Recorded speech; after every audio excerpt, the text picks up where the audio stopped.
Hey everybody, I'm Zach. And I'm Jesse. And you're watching Tesla Time News. Episode 218. On Now You Know.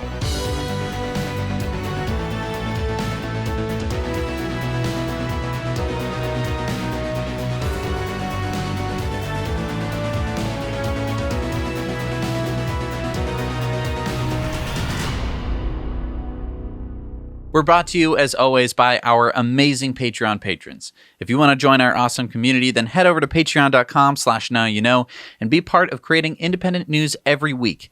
And we've got some pretty great perks over there, so you're going to want to check those out. So patreon.com/nowyouknow. And we're sponsored by BigBattery.com. If you've got something you need to power, from homes to cars to boats to RVs, BigBattery.com, your source for power. Use the code NOWYOUKNOW to get 5% off your purchase today.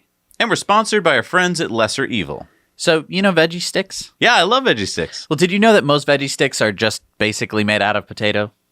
But they're different colors. Yeah, that's just coloring. But not Lesser Evil's veggie sticks. They're made from tomato, pumpkin, spinach, carrot, and broccoli, and all organic ingredients. All available on their website at lesserevil.com. We're partnering with Vessi, the sneaker that's 100% vegan. Yeah, these sneakers are so comfortable. I slip them on and it feels like I'm wearing slippers. I know, right?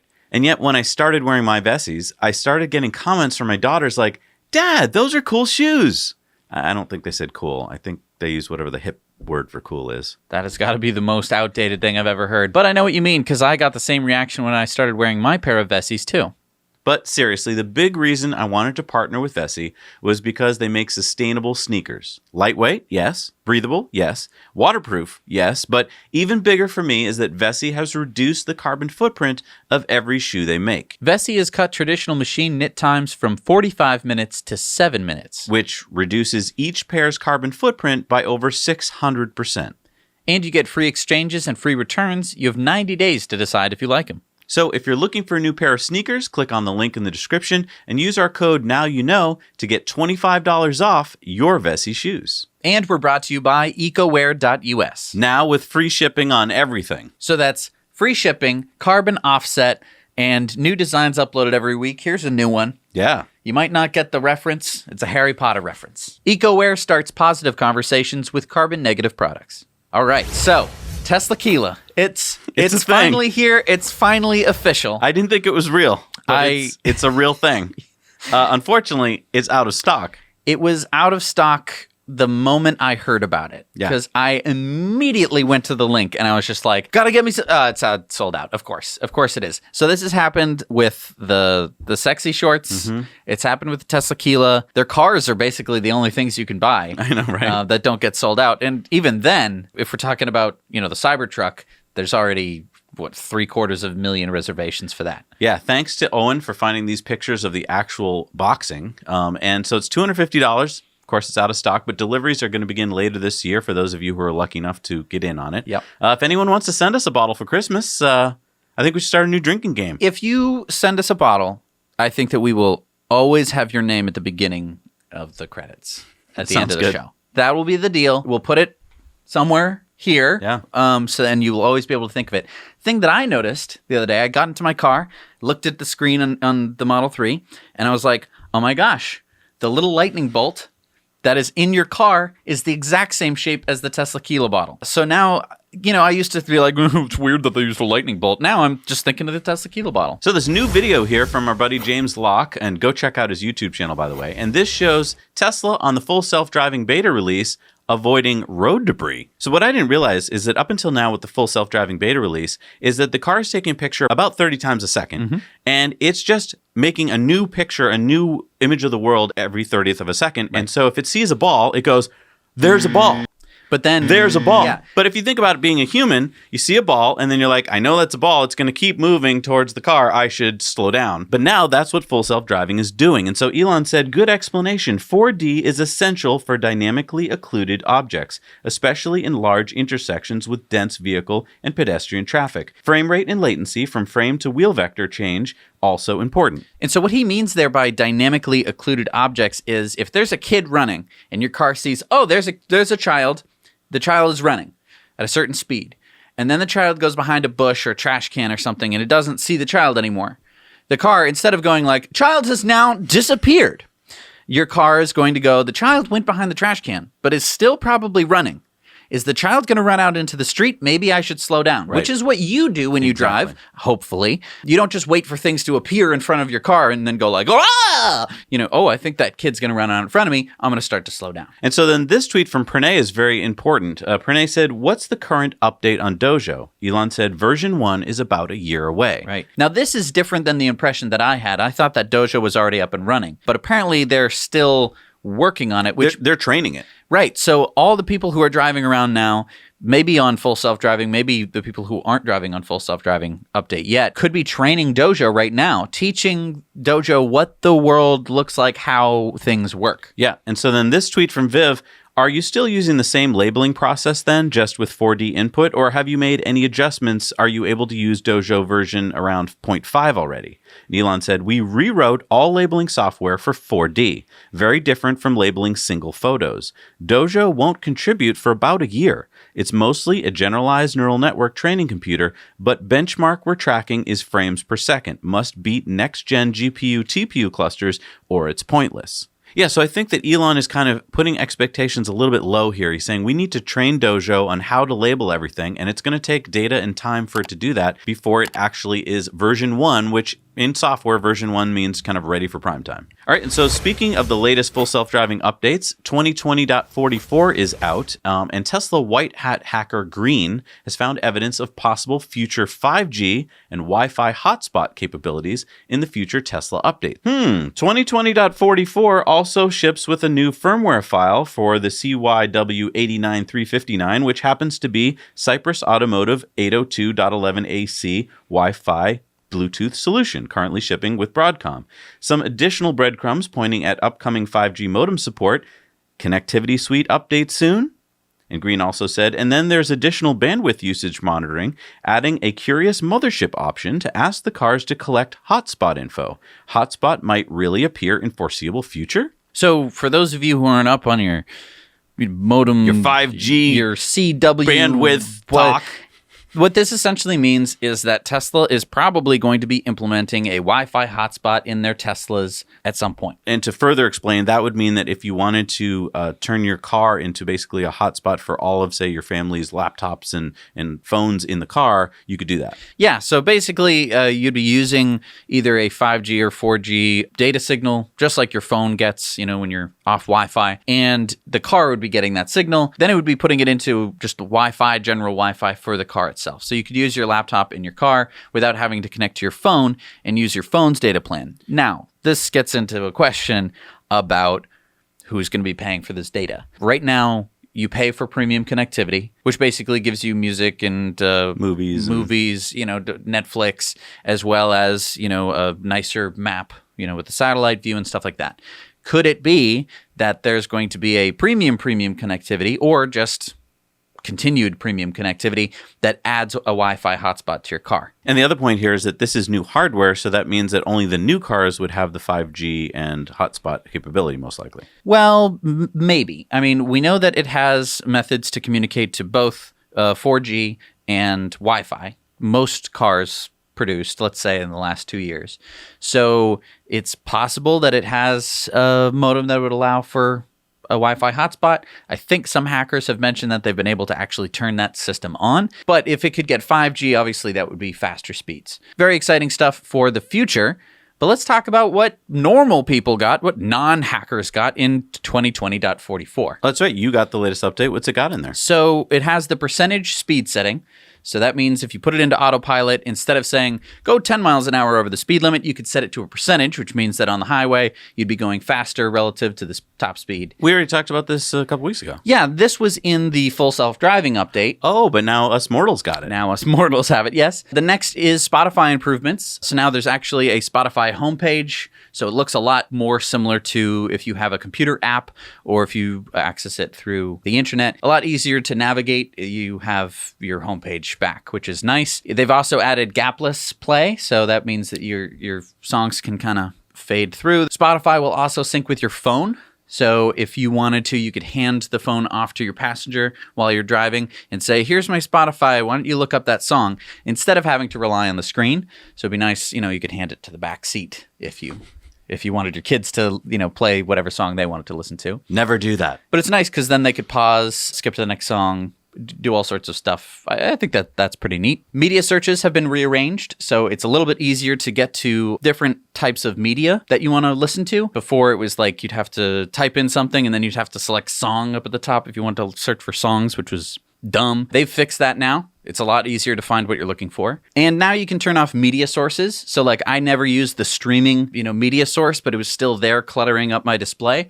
So you can actually turn that off. You can get down to as low as 3 media sources. So I have like phone, radio, and Spotify. Those 3 are on. The rest of them are gone. I don't have to pay attention to them, and I can change it in the settings, which is I love that. I wish I could get down to 2 or 1. Yeah, because you said you never listened to the radio. I never listened to the radio. Like, it's either my phone or it's Spotify. Like, never anything else. But whatever, it's much better than it was. And now there's also different languages for nav, voice recognition, and your touchscreen. So for those of you out there who are trilingual, you could, talk to your car in Polish, have Chinese on the screen, and have it read you directions in French. That's important. Now, obviously, you aren't going to use it like that, but say you speak Spanish as your first language and you want to just talk to the car like that, but you have no problem reading English. It gives you a lot more flexibility, which I think is really nice. Also now, Tesla has started delivering cars with its own TeslaCam/Sentry mode storage device already installed. And by installed, we basically mean stuck in the USB port. So take a look at this. It looks like it's a Samsung Bar Plus 64 gigabyte USB stick, just relabeled Tesla. But why is this important? I think that this is a massively huge, important thing. And you might be saying, but Jesse, I know how to do it. I've put that thing in my car, either a stick like this or a large SSD drive with 1 terabyte of memory, and it's perfect, and this isn't that great. I mean, 64 gigs, that'll kind of fill up quickly. But here's the thing. Not everyone is as savvy as you. Okay, there are plenty of people who either watching this channel right now or aren't watching this channel but have still bought a Tesla who don't know how to set up the TeslaCam thing. Right. And they might think that their car is already doing it. By having Tesla install this, you are going to be eliminating a huge headache for people who didn't turn it on. Now, a lot of people are probably saying, but 64 gigabytes is going to fill up and then be useless. But the neat thing is that Tesla has allowed you to rewrite footage on a drive, which means that you don't have to be going in there constantly and clearing it off. Oh, so it's kind of like a convenience store where they save the last 24 hours. Yeah, and for this, it's very smart. It saves the last hour constantly, and it's constantly rewriting that. And it saves notable things. So that would be Sentry mode footage. Anytime you hit the button up at the top to like bloop while you're driving for TeslaCam. And I just want to stop you there. Jesse does this all the time. I think you guys should start doing it too. If you see anything weird or anything you wish to have, just hit that button and that way you'll have saved it. Right. It's so neat to have cameras rolling all the time. Like sometimes I'll be driving along and deer will run across the road and I go, oh, the deer. And then they're gone. And I'm like, oh, my phone, I didn't get it out fast enough. And I just go bloop. Right, because it goes back. I mean, that's a really cool feature because you don't think of it till it's too late. But this is recording all the time, so it actually caught the last few minutes. So here's the cool part. 64 gigs obviously isn't going to be the 1 terabyte drive that I have in my car now, but it will save hours and hours and hours of footage. And so if someone gets into an accident, has their car vandalized, even if they didn't catch it that day, they probably would be able to go back and view the incident and either catch the person who did it or catch that accident without having to think of it. And as soon as they need to rely on this system, they might start to look into it and be like, oh my gosh, this really saved my bacon. I should be looking into getting a better drive. There's a real world example that we're going to talk about on Patreon bonus story today where this actually did save someone's bacon. Absolutely. Tesla's been quite busy. They released a new Model Y 19-inch Gemini wheel and winter tire package for the Model Y. So these are the Pirelli Winter SOTTOZERO tires, and it costs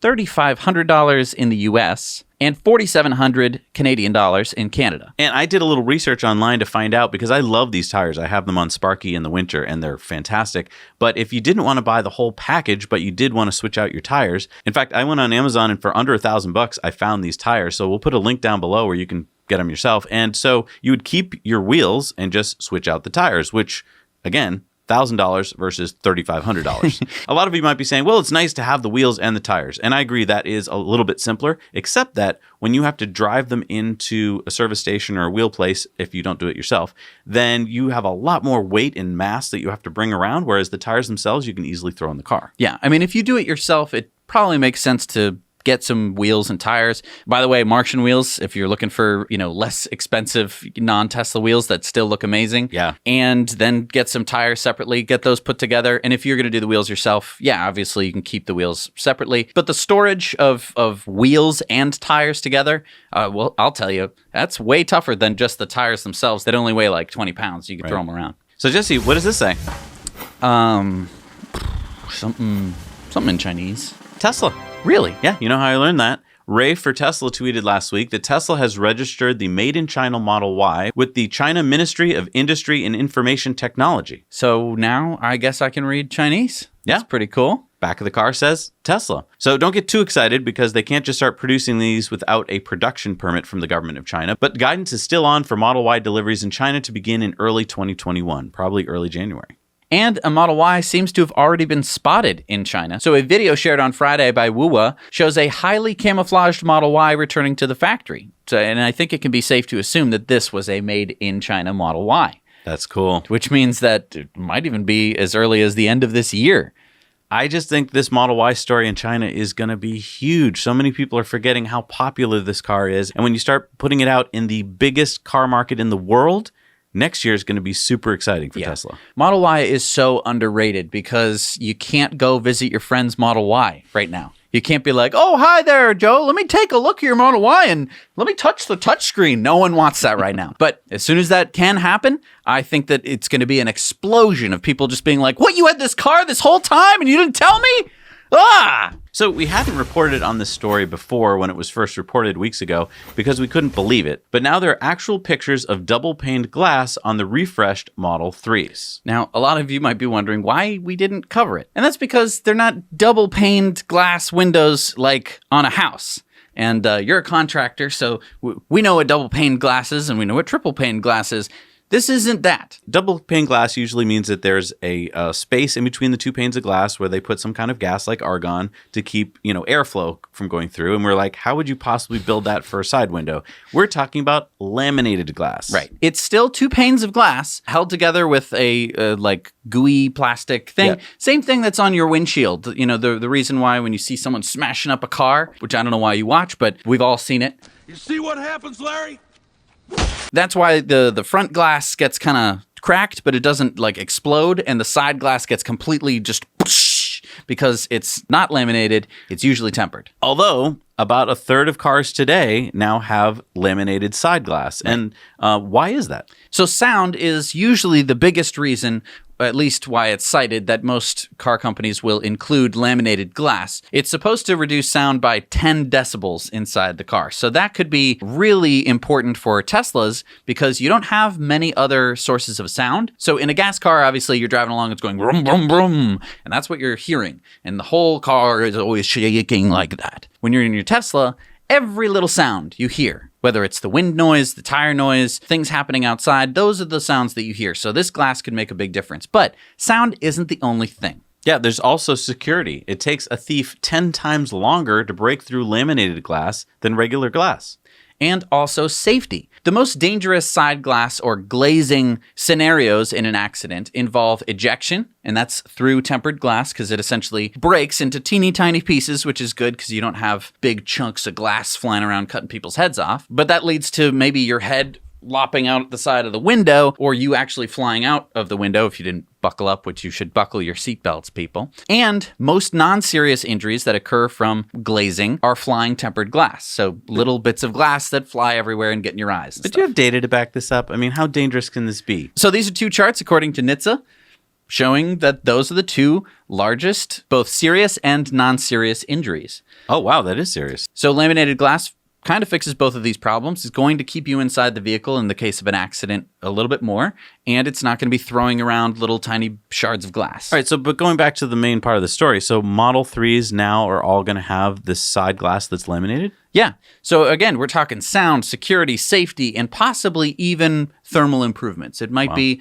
a little bit more insulative, which means that your car might stay warmer in the inside without as much energy. And this isn't like a brand new thing. Laminated glass has been starting to get into the industry. About 1/3 of all passenger vehicles have laminated side glass, and it's mostly seen in high-end cars. Yeah, but I mean, it's only been around since like 1998. So. Right. And I'm really glad that Tesla is going to be implementing it. I hope it makes a huge sound difference. So BMW's latest electric offering, the iX3, has begun showing up in showrooms in Europe starting at €70,000 or $67,000 before incentives. But wait, why are we talking about the i3? No, the iX3. Remember, they name things a little bit weird. This is the SUV model that's been starting to be produced in Shenyang in late September. So this is going to be for the Chinese market? No, it's in Europe. They make it in China for the European market. So you think that Germans are going to like having a BMW that's made in China? No, I do not. Germans are used to their cars being made in their country, and at least if they buy German. But let's talk about the stats. It's got an 80 kilowatt hour battery. 72 kilowatt hours are usable. It's got a WLTP range of 460 kilometers or 286 miles. And keep in mind that the real world mileage is about 225 miles. It's got a 210 kilowatt or 286 horsepower motor. And it has 150 kilowatt DC fast charging. It goes 0 to 60 in 6.8 seconds. And I don't know, after looking at the stats, I feel like, why wouldn't you just get a Model Y? Well, I think that the one reason that you'd buy this car is because it's available now. Can't get the Model Y in Europe right now. So BMW looks like beat Tesla to the market for at least, Model Y segment crossover SUV. I don't know. There's nothing wrong with this. It's a little bit expensive for the stats that you're getting. I don't like the looks. Well, you're not a BMW guy. I guess not. But who are BMW people? Germans, and many Europeans like BMWs. And you know what? Many people around the world like BMWs, so they like the look. They're used to this look. It's very safe. Oh, no, I mean, I like BMWs in general. I just meant the iX3. It just has this really long nose, and it just doesn't really look like a BMW to me. Maybe. There's more stuff that I want to know about this car, like, does it have a frunk? If so, how big is it? I mean, it looks like it could be massive, right? Yeah, and I want to know real world range. Yeah, I think that that'll be important too. Overall, it's great. It's another offering, but I think it's just going to be one of those things that's going to make the Model Y look even better when it finally comes to production in Europe. All right, so let's talk about Bentley. It's a brand we don't talk about much on this show. By the way, Bentley is owned by VW, but they're based in the UK.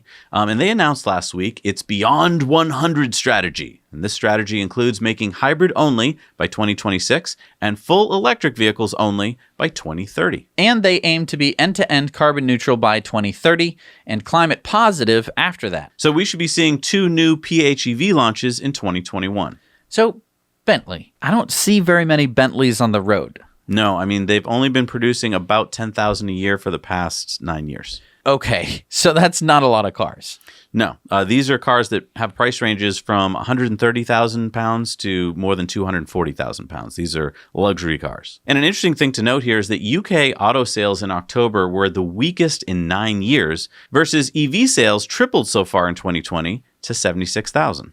Wow. So, I mean, it's obvious that Bentley should be moving in this direction. Overall, I don't think it's super critical since they sell so few gosh darn cars. But I'm glad to see that they're going to do it by 2030. It just seems like they could do it faster. Like, you don't make that many cars to begin with. Yeah, but they're focused on making these big V12 engines and stuff. I just don't know. I mean, you're taking your whole engineering set of people that make engines and now telling them, like, we don't really need your skills anymore. Go home. So just go home and you hire a bunch of new people and you say, hey, we need to make like 10,000 cars a year. It's not hard to do. Yeah, but you need to find skilled engineers, and they're all working for other companies. But, come work for Bentley. We're got great vacation policy. Maybe they need a new perk, like come work for Bentley, get a Bentley. I don't know. Yeah, it's a kind of lame strategy. It's nowhere near fast enough. They have to do it. Let's be honest. Europe is going to mostly be switching to banning combustion cars by that point. Right. I mean, that's why they're doing it. So it's so lame. Like, everyone wants to be like, oh, good for them. It would be like if the government was like, you can't have any more mechanical pencils anymore. And Ticonderoga is like, we're switching to all non-mechanical pencils. It's like, of course you are. So there's gonna be a new battery in town. The big battery mega pack in Australian state of Victoria. It'll be 300 megawatts or 450 megawatt hours, making it the largest battery in the southern hemisphere. It's going to be twice the size of the Hornsdale battery, the battery that we think is the biggest battery you can imagine. It's going to be double that size. Now, I think a lot of people, when they hear 300 megawatts and then 450 megawatt hours, get confused. I know I do. Why are we talking about two different numbers? Why are they different? So megawatts is how much power it can deliver, and megawatt hours is how much energy it can store. Okay, so why does it have to store more than it can deliver? Well, grids care about kind of both, but they mostly care about the wattage because they need to know what they can draw from this pack. And you just basically need to have enough watt hours to be able to supply for enough time. So French company NeoN will build it, and Tesla will provide the 3 megawatt hour mega packs, which can provide power 4 times quicker than fossil fuel plants. Now, this should go online at the end of 2021.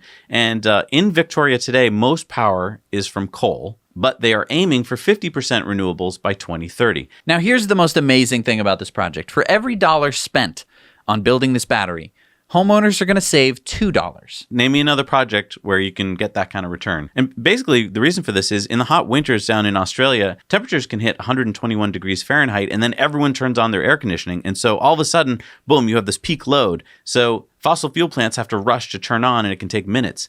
The battery, boom, matches the load, saving a lot of money for the ratepayers. And what I really love about the battery in Hornsdale was it proved this technology. And so now all of the different places in the world are like, get us some batteries. Yeah. NIO, the Chinese EV manufacturer, is now offering to its customers a new 100 kilowatt hour battery pack with a cell-to-pack design, similar to what Tesla announced at Battery Day. What do you mean offering a new pack to customers? So as you know, the NIO battery packs are swappable. So if a customer bought their car with a 70 kilowatt hour pack with 250 miles of range, they can now upgrade it to a 100 kilowatt hour pack with a 382 mile of range. Now keep in mind that's any DC range, so it's not Even real darn- world. Not even darn close. Yeah. NIO says that the new cell-to-pack design gives a higher energy density. Wait a minute, cell to pack? Yeah, so instead of having cell to module, module to pack, you just go cell to pack, get rid of all the modules. Wait, so they're already doing what Tesla said they're gonna do? Kind of.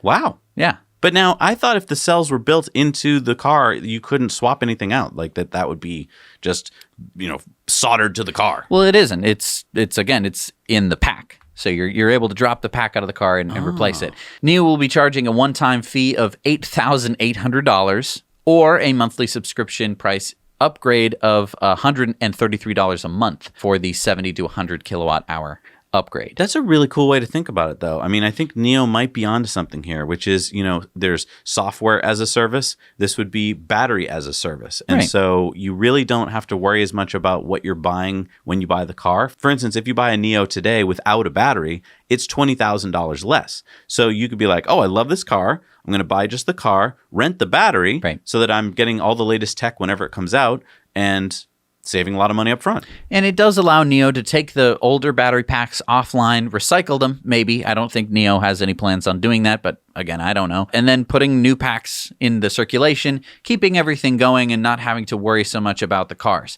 I think that Tesla could still do something like this, but I don't know if they plan on doing it. All right, it's time for a Giga Texas update with our buddy Jeff Roberts in Austin. Hey Zach and Jesse, it's Jeff Roberts out here at Giga Texas, and it's time for another update.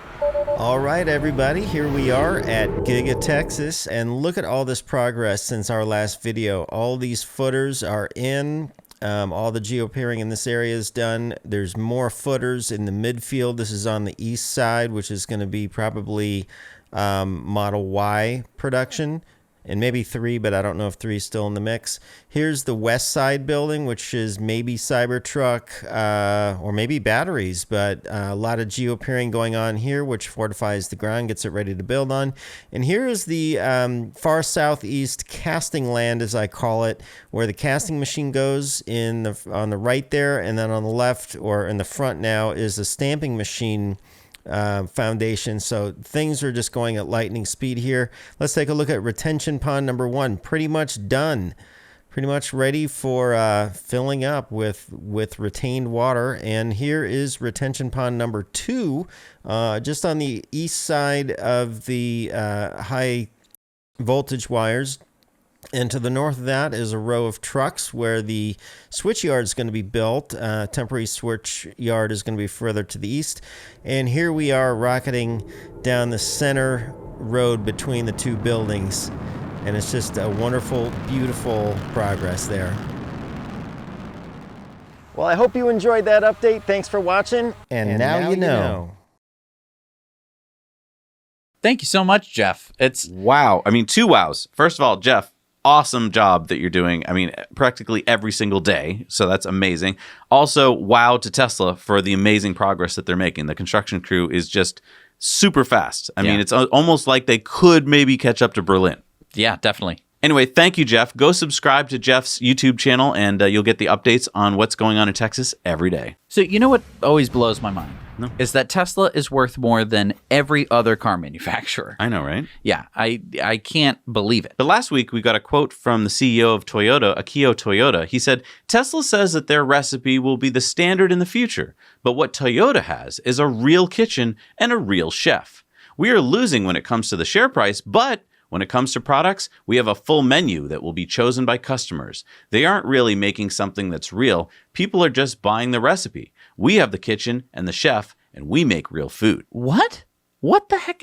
Does he want to be a restaurateur now? What the heck is he talking about? He's using like a kitchen analogy. Okay, but Tesla is selling real products because I have one in the driveway right now. I don't understand what he's talking about. I think a lot of this has to do with the fact that Akio Toyoda, and did you pick up on his last name there? Yeah, that's what a coincidence. No, it's not a coincidence. He's the grandson of the founder of Toyota Motors, Kiichiro Toyoda. And remember, we talked about Ford a few weeks ago. They have built into their charter that a family member of Ford is always on the board. Same thing with Toyota. The CEO is a Toyota. Okay. And I think that has a lot to do with the culture of the company. It's like, we are the greatest. We may not be innovating, but we are the greatest. And so they don't really understand why this upstart Tesla is getting to be bigger and bigger every year. But I don't understand. This analogy doesn't make any sense. They're like, well, we have a full menu.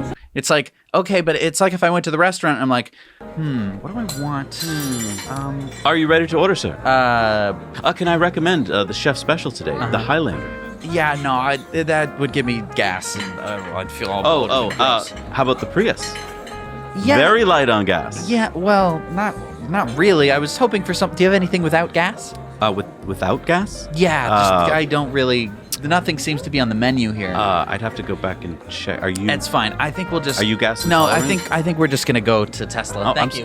I'm just saying, like, to say like, oh, we have a full menu when you don't. When Right. you have like, it's like if you didn't have any vegetarian food, and it's just like, oh, but we have the Prius. It's not the same thing, and that's such a bogus argument. Yeah, I think they're probably regretting that in 2010, Toyota invested $50 million in Tesla, and then sold them the Numi factory, which is now the Tesla Fremont factory. Yeah, it's like, oh, thanks Toyota for helping to pay for the ingredients that has made this wonderful Tesla meal. Yeah, and I mean, Tesla is worth more than all 7 Japanese auto manufacturers put together. Toyota, Honda, Nissan, Mazda, Subaru, Suzuki, and Mitsubishi. That's kind of amazing. Yeah, it's really disappointing that Toyota, they live on an island. You'd think that they would care about climate change, that they would understand how to, use the resources that are given to them, and yet they don't do that. And going from one Japanese car manufacturer to another, Honda has decided that they're tired of investing money in their company and have chosen instead to give Tesla money. But what? Like in stock?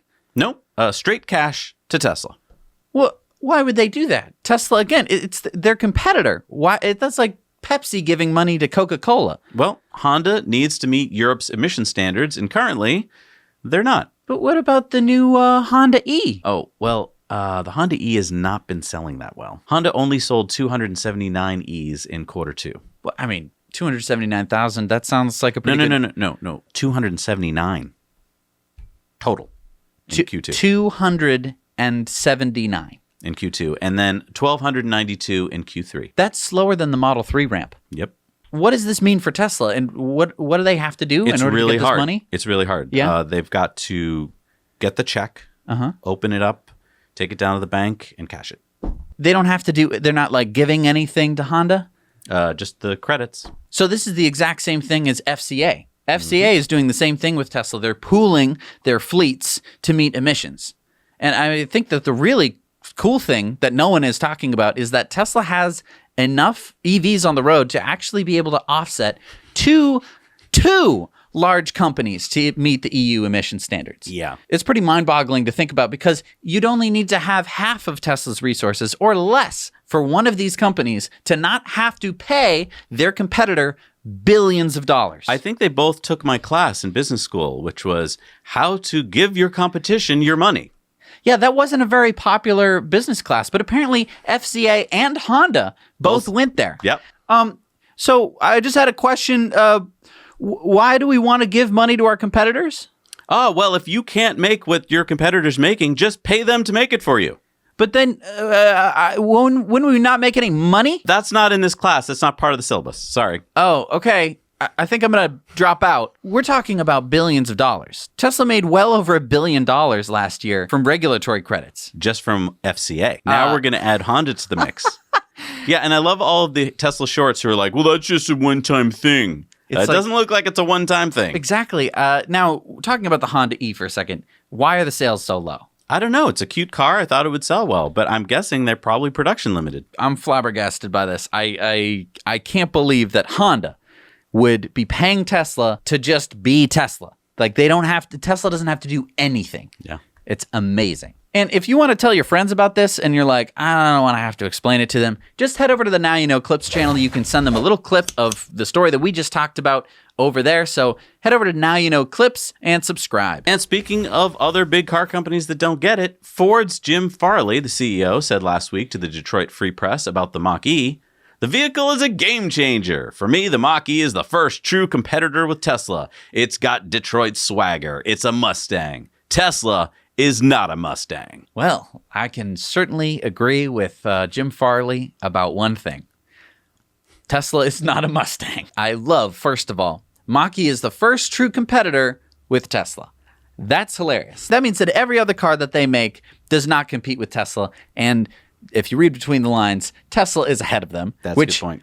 It is, by and large, by far. And then to say that the Mach-E is a competitor, sure, you could say it's a competitor, doesn't mean that it's better. No, I mean, there's a lot of stats that are pretty comparable. The Mach-E extended range starts at $49,700 before incentives, but it still qualifies for the $7,500 federal tax credit in the U.S., so it'll effectively be cheaper than the Model Y. But I do have to point out that Ford has started low-volume production in Mexico and should start delivering by the end of this year, but only in very low numbers. Right. And even though the 0 to 60 times are fairly similar and the cargo space is fairly similar, there's no supercharging network for the Mach-E, so I don't think that's equivalent. And plus, I think that all of these cars that are coming out that are now called the E, you got the Honda E, you got the Mach-E, you got the e-tron, you got the Jaguar I-Pace, that's at least a little different, used I. All these cars are, you're just kind of trying to push them off to the side. I think that Ford might be hurting their Mustang brand by making the Mach-E a Mustang when it's not a Mustang? So one big argument that we hear against a Tesla robotaxi network is that governments won't allow it. They say even if the cars can drive themselves, regulators will be too conservative. Well, here's some actual data.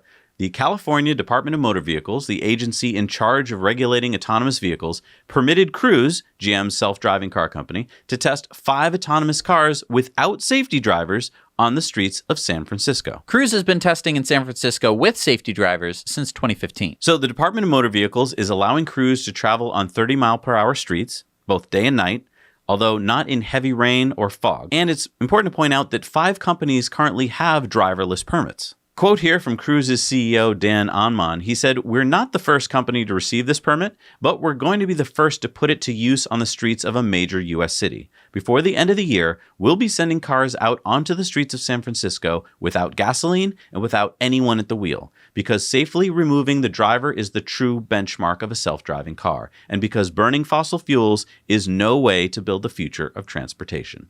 It's a really great way to put it. Absolutely. And I think that it shows that regulators are kind of ready to start accepting autonomous driving vehicles, at least for test purposes. But if they can prove themselves, which I think is highly possible since they have a huge leg up over human drivers, since they have more eyeballs pointing in more directions, can think all the time, never get drunk, all of these things put together, I think it's going to be pretty compelling for regulators.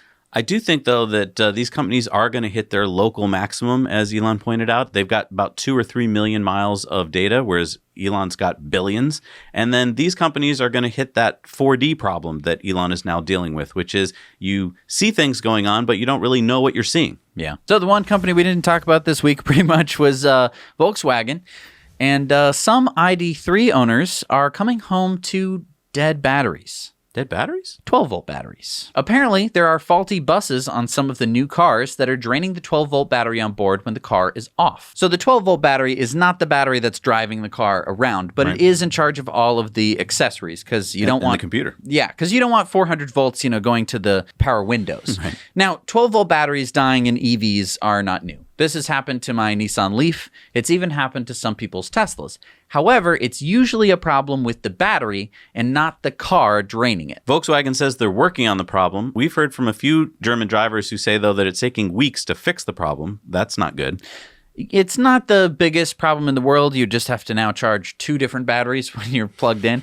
But just wanted to give a little PSA to ID3 drivers out there. It seems to be happening when you let your ID3 sit for longer periods of time. Right. Now, it is, again, a faulty bus. It's going to be draining a lot faster than normally when you park a car with, the 12-volt battery dying.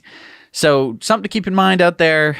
It's kind of a disappointing thing for Volkswagen. As I've been watching the ID3 videos coming in and seeing more of the car, I'm just really not that impressed. It just seems kind of thrown together. It also seems kind of dated, the look of it. The infotainment system, and this is true of pretty much every other car manufacturer, the infotainment system designed by someone who hasn't designed apps or something. Yeah. It's very clunky. Yeah. It's very, big chunky buttons and I'm going to go to this system now. Not having everything on your screen at once. Yeah. It's just such a big difference. I hope they catch up. I hope they realize their mistake, but it might be too late. So the Chinese electric startup company Kandi announced last week that they have received certification from the California Air Resources Board, or CARB, to allow their K27 model on the roads in California for, get this, $79.99 after incentives. Okay, so my question is, Jesse, would you get one? I mean, that's an amazing price for a new car. Yeah, let's check out the stats, okay? So a 17.7 kilowatt hour battery pack for 56 miles or 90 kilometers of range, an MPGe of 114, top speed of 68 miles an hour, and the deliveries will start in Q4. So there are definitely some limitations. Yeah, I mean, it's an around-town car, I would say. It's definitely an around-town car. The 68 mile an hour top speed is a little troubling. So is the 56 mile range. But look at the price tag. The price tag is pretty good. My thought Pretty would be, good? For a new car, it's amazing. Yeah. But compared to a used, say, Nissan Leaf or Fiat 500e, I don't know. I think I'd go for the 500e over this car. It's got a little bit more range, a little bit more top speed, but obviously it's not new. It would be used. So kind of a toss-up, but it's great to have something else that fits that segment. It's really exciting to see a Chinese auto manufacturer now coming into the American market with a car that, I mean, yes, it's not comparable to anything that's really out there now, but it might fit a market for a round town car that people want. Right. It is one step up from a golf cart, but I mean, it costs about the same as a golf cart. Yeah, no, I want to get my hands on one of these. All right, it's time for Going Green. So Wawa is a Pennsylvania-based convenience store chain with 900 plus stores in 7 states, and they just celebrated their 500,000th EV customer. And they announced the winner of their hashtag Wawa Run in an EV sweepstakes, where they gave away a Tesla Model 3 to one lucky customer. This is Lewis in Vienna, Virginia, at their first EV-only store. Wait. So first of all, how did they know that it was their 500,000th EV customer? I have no idea. They probably just estimated. Because, I mean, I've been to a Wawa, and I drove my Model 3, and I plugged it in at the supercharger there, and they didn't ask me. My guess is that they got some data from Tesla and found out how many charges there had been, something like that. I see. Overall, this is cool. And so let's talk about this. Their first EV-only store. Normally, Wawas are at gas stations. Right. They've got their own gas pumps, but this is a store with no gas pumps, only EV chargers. So this is the first time I think we've ever really had something like this. Yeah. Especially an established chain. Yeah, you're right. This might be a company that's actually seeing the revolution, and maybe this is just dipping their toe in the water, or maybe this is for real. So currently, Wawa has 35 stores with EV charging. Their goal is to get to 40 by the end of the year, and then add another 30 stores next year. They expect their 1 millionth EV charge to happen next year. And again, for stores like this that, are used to selling gas, when you go in to get gas and you're only there for 5 minutes as you're filling up the tank, let me just say, I pretty much never did this. The only time I ever went into the convenience store at a gas station was to go to the bathroom, and then I left. And if they were like, you have to buy something, I usually snuck around. I never used it, so I never fully understand this. But when I go to a Wawa supercharger, I'm like, yeah, I'm going to be going in to go to the bathroom, and I'm going to have a little bit more time because the car is still out there charging. So I'm probably going to want to spend some money. Yeah. And if it was an EV only Wawa station, I would be a lot more like, I want to stick around instead of like having all these gas car people pulling in and looking at my car like, what the heck is that? I'd be like, I'm a little bit more relaxed. You're with your peeps. With my peeps. It's way less smelly. All of these great things. I'm all for it. All right, it's time for Into the Future. Escape into the future. So the president wasn't the only thing that changed on Election Day. Question 6 passed in Nevada. This is the second time that voters in Nevada approved of amending their state constitution to add a renewable requirement for utilities. Yeah, according to the Nevada Constitution, voters must pass amendments to the Constitution in 2 different elections. So this was the second election, and the Nevada Assembly and Senate have both passed it. The governor has signed it, and so now the Nevada Constitution requires that utilities in Nevada must have a renewable portfolio of at least 50% renewable energy. It's in the Constitution of Nevada. Now, I'm going to sound pretty stupid. Wait a minute. I said Nevada. I should have said Nevada. Sorry. I'm going to keep saying Nevada. I don't care. I'm going to sound pretty stupid here. I didn't know that a government could do that. Oh, have you seen the Nevada Constitution? There's all sorts of stuff in there. It's not like a one-page document. It's like a book. So, but I mean, more states could be doing this. They could be requiring utilities to be doing whatever they want, because that's what governments do, is they regulate things. Exactly. All right, it's time for sunspots. So Unbound Solar is a 100% employee-owned solar company in the Pacific Northwest. They surveyed 1,000 homeowners to find out their thoughts about going solar. What do they find? 86% of people listed cost as a reason for not going solar. And 65% surveyed replied, it will take too long to see a return on investment. So Unbound Solar published their own data. Yeah, so check this out. Average upfront system cost is only $7,000 to $8,500. The average savings over 25 years is $42,000. And the average payback period is only 4 to 5 years. Am I the only person who thinks that this is a complete no-brainer? Yeah, I think the problem with solar is that so many people have outdated numbers from years ago. The price of solar is dropping every year, so you have to keep updated. And here's a plug for our friends at Energy Pal. If you are kind of thinking about going solar, but you've got a lot of these myths in your head or questions, reach out to them. The link is down below, and they will set you straight. They'll help answer any of your questions. There'll be no pressure, and you won't have to pay them anything, because if you decide to put in a system, the money will come from the installer, not your pocket. All right, it's time for our video contributor stories, and I want to remind everybody, if you've got a story about something going on in your neck of the woods that you want to send it on in to Zach@nowyouknowchannel.com, and maybe you can have it show up on the show. So what do we got this week, Jess? We've got Stefan in Germany installing his semi-permanent solar panel system. Hi, Zach and Jesse. Today I'd like to present to you my little solar system. As you can see here, we have 3 modules, 300 watt in total, connected to this power inverter, which converts it to DC power, to AC power, and which is then plugged into our wall outlet. So we are right now using our own solar electricity. This is a really nice possibility for guys who only live for rent. In Germany there are many people who live for rent in their apartments and do not own their houses, so it's a nice and cheap way to produce at least some electricity from solar. Now back to you guys, now you know.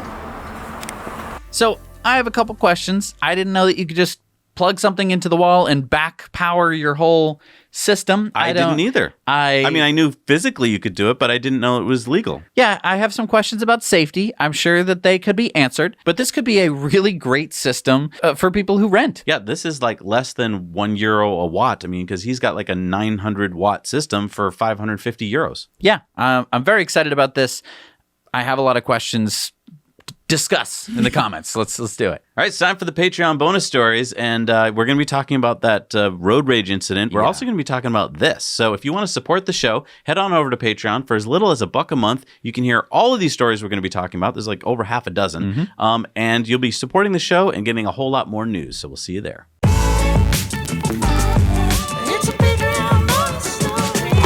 All right, we're back from the Patreon bonus stories. I'm exhausted. Yeah, let's get on with the Patreon shout-outs. These are people that support us for $5 or more a month. Who do we got? We got G-Skype, David Falk, Ben Wild, Sven Moeller, Frank Lanham, John A. Schaefer, Steve Steranka, Georgios Mavrikas, Roger Manley, Al Echeverria, Pineapple Face, John Carey, Daniel Berquist, Mark French, Ty and David Dundas, Nancy Griffin, Clark Rohrbach, Ryan Ball, Zachary Coda. and Robin Freed. Thank you so much for supporting us. We can't do this show without you. All right, it's time for Elon's tweets of the week. And we have a ton of them. Austin Tesla Club said, "This is Giga, Texas, where your future Cybertruck will be made." Elon said, Tesla Texas team is making great progress. Giga Texas factory will be an ass kicker. And Avocado said, "Will the Cybertruck be an ass kicker too?"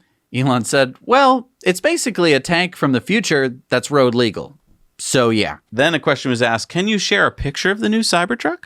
And Elon said, sure, maybe in a month or so. And then Luis said, "Elon, why are you messing with the Cybertruck design again? It was perfect just the way it was." Elon said, new design is better with many minor tweaks. Even the small details matter. And Nafnala said, "You know that most of us who have Cybertrucks on order in Europe don't want a mini-me Wolverine Cybertruck and would gladly get extra certifications on our licenses to drive a full-sized one. Please don't assume otherwise. Getting extra certs is not a big deal." Citation needed. But Elon said, didn't realize that was possible. No problem if there's a way to get current design Cybertruck approved in Europe. And speaking of Cybertruck, Tesla Time News is sponsored by Cybertruck Owners Club. There you'll find a crowdsourced reservation tracker that you can update and find your place in line. Check out their website for Cybertruck news, discussions, and community for Cybertruck enthusiasts and future owners. And 3D configurators are there, allowing you to visualize the Cybertruck in any color, wrap, and logo both on screen and in augmented reality. So Elon tweeted out, "Very close to actual expected flight. Check this out. This is what the Starship could look like as it's flying around the world." And I just wanted to point out that Starship is going to be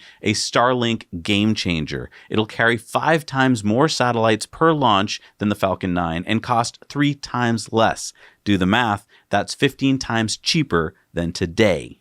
Right. So even though the launch is only 3 times less, only 3 times less, it's going to be 15 times cheaper per satellite. Elon said several thousand more Starlink beta participation invitations going out this week. We're signed up early. I hope we're in the right latitude. And then Viv said, "Europe when?" Elon said, "As soon as we get country approval. This is required for each country individually, as no EU-wide approval system exists. Probably start receiving final, there are many steps, approvals around February and March." Then Trevor said, "Could we connect to Starlink from our sailboat in the middle of the Pacific while we circumnavigate? 5 kids need internet connection for school." Elon said, yeah, that would be relatively easy, as so few users out in the ocean. I didn't think about that. Hamza said, "India?" Elon said, as soon as we get regulatory approval, hopefully around middle of next year. And then Linus Tech Tip said, "Hey Elon, we want to try out SpaceX Starlink in Canada. Help a homie out, SpaceX." Elon said, awaiting approval from Canadian authorities. Then a day later, Linus said, "Did we do it fast enough for you? How about now then? Haha." Apparently, Canada got the approvals done in that amount of time. Then Michael Sheet said, "Here's what comes in the Starlink kit from SpaceX." Elon said, right now it takes about 5 minutes to set up, but with future improvements, probably less than 3 minutes. Well, forget it. It takes too long. Forget it, Elon. Yeah, 5 minutes. You think I got 5 minutes to set up the internet? I'm sorry, Elon, do you know how long it usually takes to set up the internet? You gotta call, "Hi, yeah, could you have a guy come to my house?" "Yeah, he'll be there between 6 a.m. and 4:30 the next day." "Oh, okay, thanks. So I have to be home all day?" "Yeah, you've got to be there." Pranay said, "Also, $499 for the phased array terminal is really cheap. The components and electronics to build and run it are expensive. The Starlink engineers have done a great job in keeping the price low and affordable." Elon said, "Lowering Starlink terminal costs, which may sound rather pedestrian, is actually our most difficult technical challenge." And then speaking of full self-driving, Kjell in Norway said, "Please implement all full self-driving functions for Norway. Norwegian laws are world-leading in acceptance for autonomous vehicles. Norway has the highest density of Tesla cars in the world. Norway is not in the EU." And Elon said, Canada and Norway are next after we get US out of early beta. Interesting. So, I hope that we're going to get full self. I want the full self. If you have access, just send me a message. I'll send you my VIN. We'll get it all worked out and I can have full self-driving. I won't even tell anyone. Awesome. Will you tell me? No, I'm going to keep saying it. I'm going to keep saying this. Yeah, I might have already gotten it. And you wouldn't know because I'm going to keep saying it. Elon said, "Recruiting ace engineers for Giga Berlin. Will interview in person tomorrow on site. Send resume to 25guns@tesla.com. When sending your resume, please describe a few of the hardest problems you solved and exactly how you solved them. Pranay said, is it for all roles, software, hardware, manufacturing, autopilot design, or only limited to manufacturing? Elon said, just looking for problem solvers who get things done with a high sense of urgency. Don't care if or where they went to school. There's a tweet showing that he actually did fly his jet into Berlin to interview people in person, I guess. Yeah. Wow, I would just apply just to meet him. What are you applying for? And anything? Well, yeah, that's the thing. I think he just wants good people. Yeah. It's like, okay, you go do this. Yeah. Now go do that. Like, it's not going to be like, okay, you're going to be a senior analyst for the... No, you're going to be getting stuff done. You're going to be senior getting stuff doneer. Yeah. Space News said China's main space contractor is developing launch vehicles capable of learning and adapting, as well as multiple technologies for recovering and reusing rockets. Elon said China understands the profound importance of reusability. The era of expandable rockets will soon be over. And then Elon tweeted, am hoping to change booster design to land back on launch mount with no legs. Will require extreme precision. Yeah. You can't do it. You're not smart enough to figure that I'm out. not saying you can't do it, but like, why make it so much harder on yourself? Just give it legs. It can land anywhere that's flat. Wow. You know, why make it have to land on the... You're going to have to line up bolt holes or something? Because you're wasting legs. Don't need them. No, that is a good point. All right, it's time for community mail time. Community mail time. So our buddy Kevin here is showing off his signed decal. Thank you, Kevin, for being one of our community sponsors for the Model 3 race car that won at Pikes Peak this year. Wait, what did he stick that to? That is his Tesla Model S powered Goblin.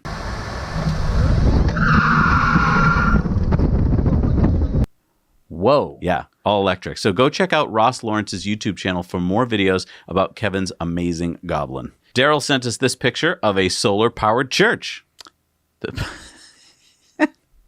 Great. Remember Robin, who was in the fender bender last week? Well, their car was in the shop and they got a replacement, a Mercedes, and Robin was a little overwhelmed by all the buttons.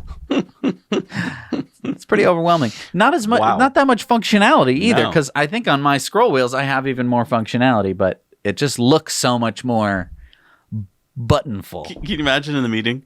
How will you make it so the volume can go up? A button! All right, it's time for the results of our Patreon poll. And the question was, has Tesla changed your mind with the new full self-driving update? And most of our patrons said, I always knew Tesla could pull full self-driving off like this. That's sweet. All right, it's time for Supercharger reviews, and these are sponsored by our friends at Evannex. And here's a cool product you can get at Evannex. Evanex's interior vinyl kit. Jesse, you just installed this in your Model 3. Ugh, the center console is so gross and scratched and always gets so dirty and always looks bad unless I just spend like 45 minutes like polishing it.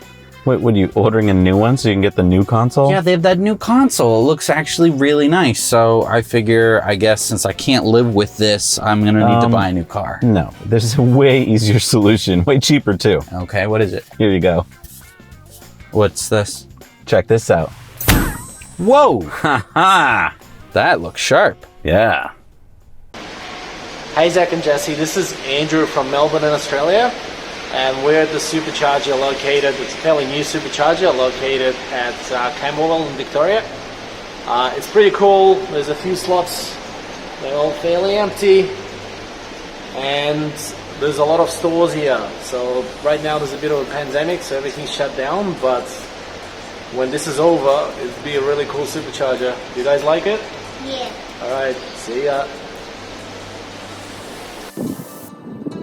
Hi Zach and Jesse, we're at the Fishkill 250 kilowatt 12 stall supercharger station right next to Regal Cinemas. Five Guys behind us.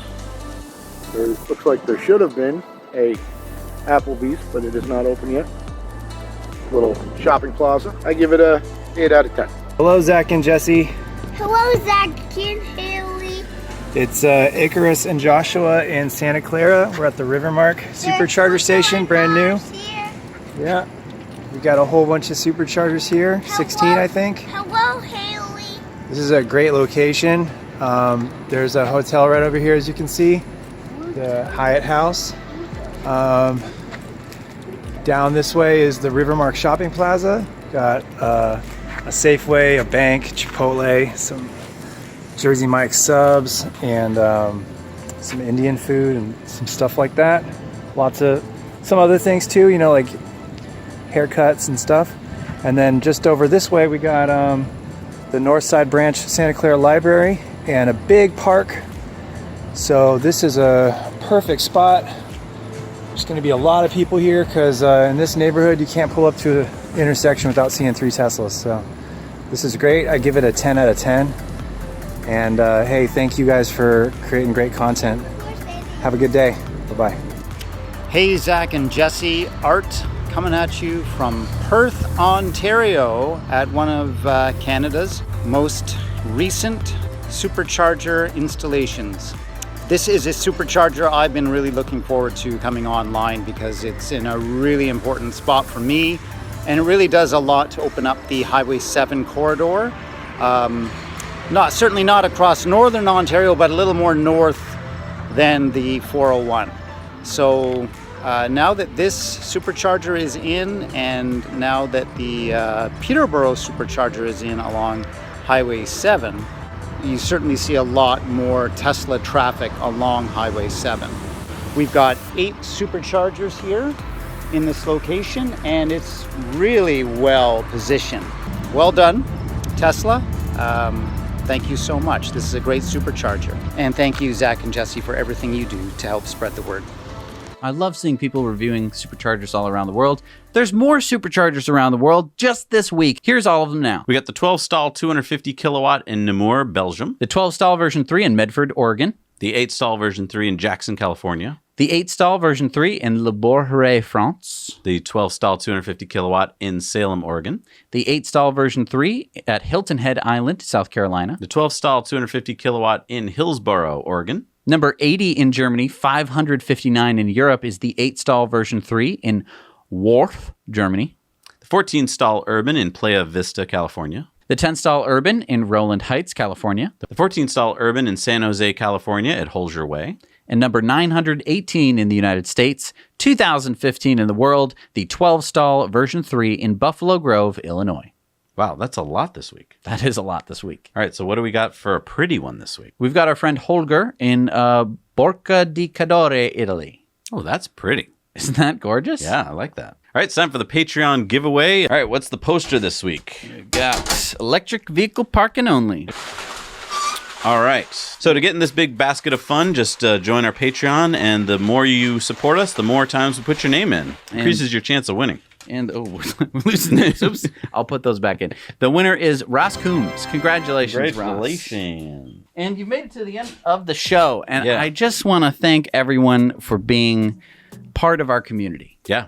I mean, we are super lucky to be part of a thoughtful, caring community of people who not only care about the planet, but we care about each other. And I just think that we should remind ourselves of that, because every week, I think one of the reasons why you're watching the show is you want to know how we're going to be moving technology forward to make the world a better place. Like, this isn't about like how the world can get better for you. You know, it's about all of us. And I think that takes sacrifice. And I love that we're part of people who want to make that sacrifice, either if it's by driving differently or eating differently, so that we can have a better planet for everyone else, so that we don't have a planet that's completely underwater. Right. So I want to thank you all for watching. Hit the like button if you like this episode. Leave a comment to let everyone know that you made it to the end of the episode. Yeah. Everyone's going to think you're pretty cool for doing that. And a huge shout out to all of these names floating past us. These are our patrons, people who make this show possible. Give them a shout out too while you're down in the comments section. Thanks so much for watching. We'll see you next week. Now you know.